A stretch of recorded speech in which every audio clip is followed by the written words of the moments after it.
안녕하십니까. 서울대학교 김윤영 교수입니다. 오늘은 대학원생을 위한 연구 입문 가이드 두 번째 세션이 되겠습니다. 두 번째 세션의 주제는 어떤 연구를 해야 하나요? 라는 주제입니다.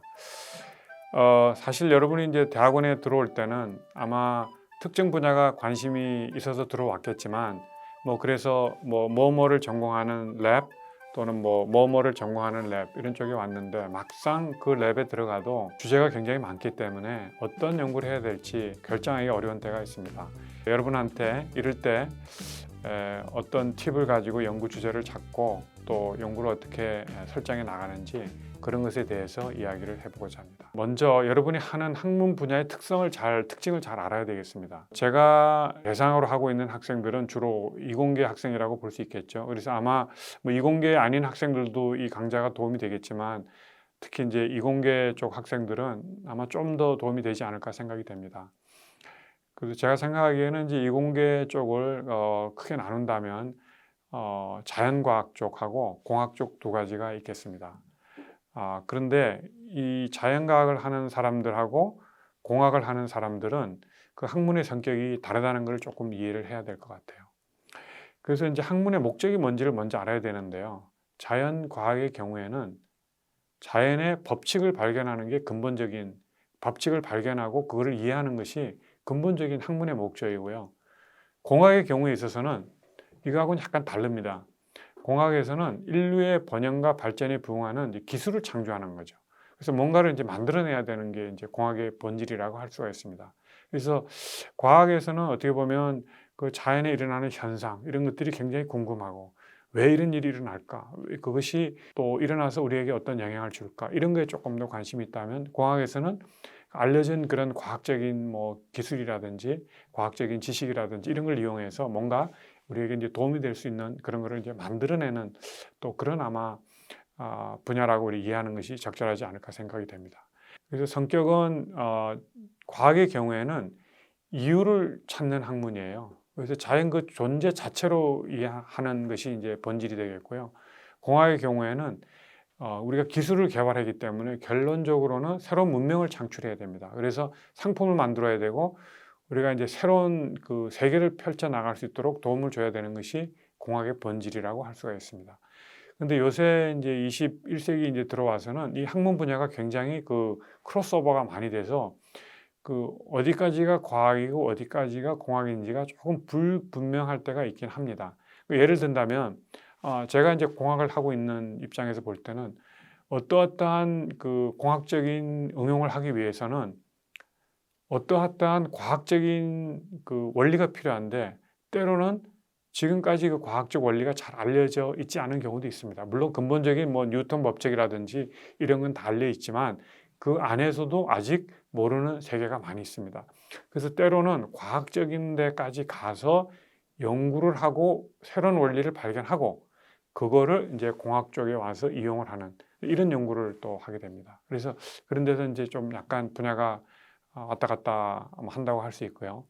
반대로 요새 그 과학하시는 분들은 과학적인 발견을 한 다음에 이거 보니까 이거를 바로 기술로 변환해서 사용하면 인류에게 도움이 되겠다 해서 실제로 기술까지 가시는 분들도 많이 있습니다. 그래서 특히 그 생명과학 하시는 분들 쪽에서는 이런 분들이 굉장히 지금 많이 있고요. 그래서 어디까지가 과학이고 어디까지가 공학이고를 이렇게 그 구분을 짓기가 때로는 어렵긴 하지만 제가 여기서 말씀드린 이제 과학의 본질, 그러니까 이유를 찾는 학문이라는 거, 공학이라는 것은 새로운 이제 물질, 문명 환경을 만들어내는데 기여해야 된다는 거. 이런 것을 여러분이 잘 알고 있는 것이 여러분 공부에 도움이 많이 될 것으로 생각이 됩니다. 자, 그렇다면 여러분 이제 연구 주제를 이제 어떻게 잡는 것이 좋을까요? 그 연구 주제라는 건 사실 이제 굉장히 좀 막막한데요.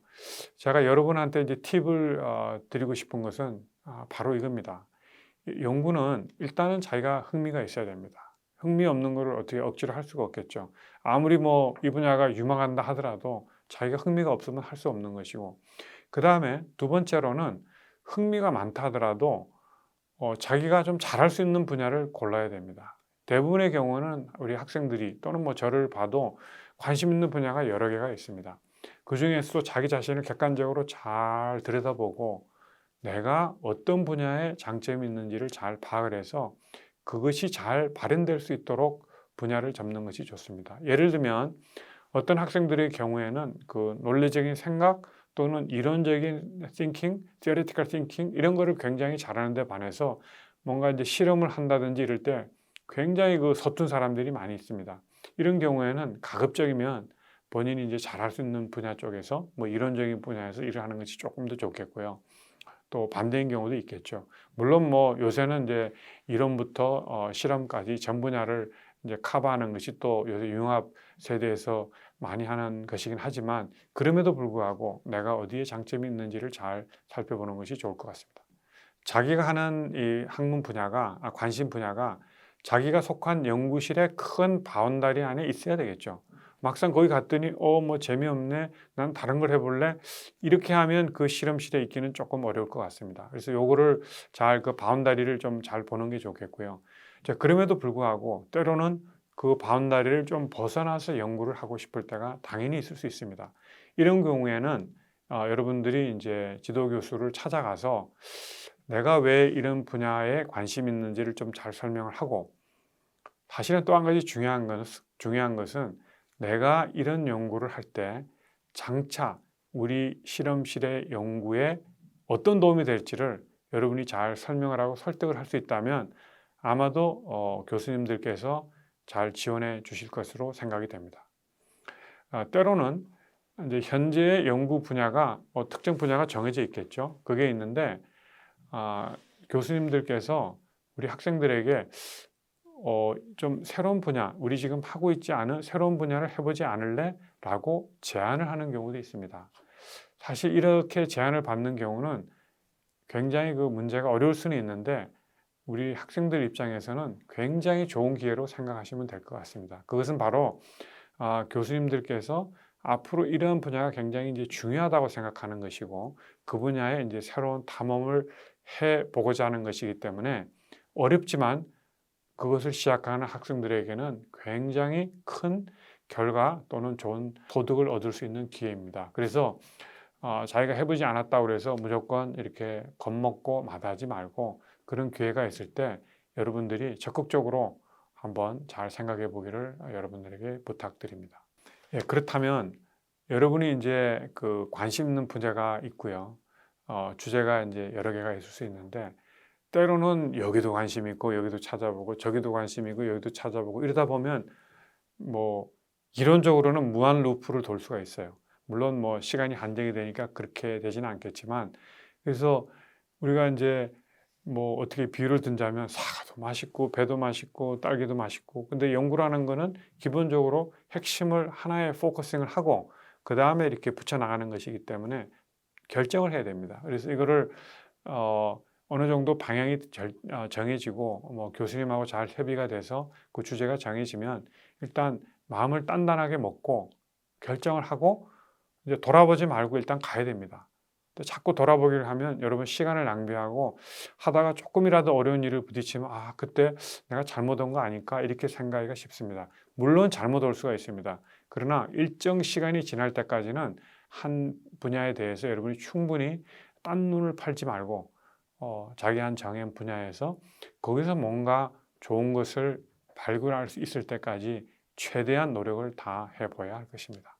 물론 연구를 하다가 도저히 안 되고 막히면 지도 교수님하고 한번 상의를 해서 뭐 주제를 바꾸는 것도 얘기해 볼 수는 있습니다만은 어쨌든 한 분야가 정해지면 열과 성을 다해서 그 분야를 뚫고 나갈 수 있도록 여러분 노력해야 할 것입니다. 자, 연구 이제 방향이 정해졌다면 여러분은 좋은 결과를 얻을 수 있도록 최선의 노력을 다해야 될 거고요. 뭐가 좋은 연구인가요? 이런 이제 질문을 스스로 해야 됩니다. 뭐가 좋은 연구일까요, 여러분? 대부분의 경우는 이제 좋은 논문에 쓰면 좋은 연구라고 하긴 합니다.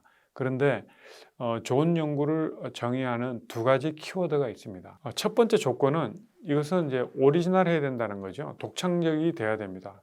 남이 하지 않은 것을 해야 됩니다. 아까도 말씀드렸죠. 대학원생은 뭘 하는 사람들이라고요?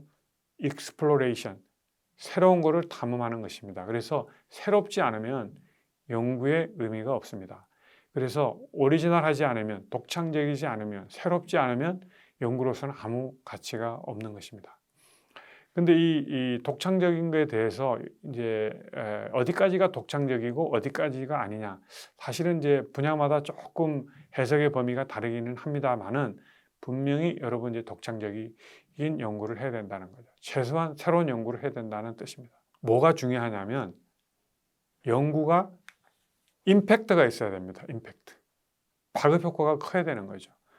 내가 한 연구가 독창적이고 그 다음에 임팩트가 크면, 즉 파급 효과가 크면 그것이야말로 정말로 좋은 연구가 되는 것입니다. 사실은 이제 연구하는 입장에서는 정말로 그 임팩트 있는 연구를 해보는 게 꿈이죠. 근데 그게 생각보다는 쉽지 않습니다. 그러나 좋은 연구가 되기 위해서는 임팩트가 꼭 있어야 됩니다. 제가 이제 오리지널 하면서 임팩트가 없는 예를 하나 들어볼까요? 자, 여기 여러분 보시면 이제 종이컵이 있는데, 제가 이 물을 마실 때 보통은 이렇게 그 볼펜을 가지고 일을 많이 하는 사람이라고 합시다. 그러면 종이컵에다가 뭔가 이제 볼펜 꽂이를 하나 이렇게 꽂아두면 필요할 때 볼펜을 편하게 쓸 수 있을 것 같아요. 그래서 여러분이 이제 어떤 생각을 했냐면 종이컵에다가 뭐 볼펜 꽂이까지를 이제 다른 그런 종이컵을 만들었다고 합시다. 아마 이런 거 세상에 없을 거예요. 그러니까 그런 면에서는 굉장히 오리지널합니다. 근데 이게 임팩트가 있을까요? 제 생각에 아무도 안 쓸 겁니다. 그래서 이런 거는 오리지널하지만 임팩트가 없다는 겁니다. 그래서 여러분들이 지향해야 될 연구는 당연히 오리지널 해야 되겠고요. 그건 기본이고요.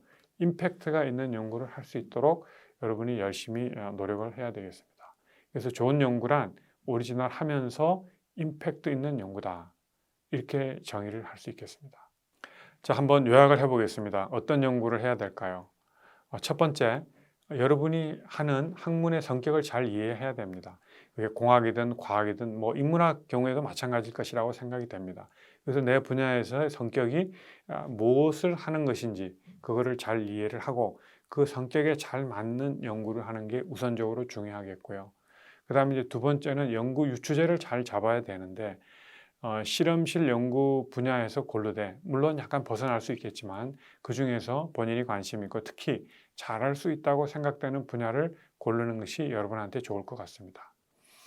그 다음에 연구는 기본적으로는 독창성이 있어야 되고요. 그 연구가 파급력이 있으면 더욱 좋은 연구가 될 것이라고 생각이 됩니다. 오늘 그 두 번째 세션에서는 대학원생을 위한 연구 입문 가이드에서 어떤 연구를 해야 되는지에 대해서 이야기를 했습니다.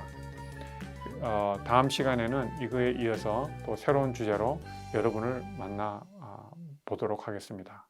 감사합니다.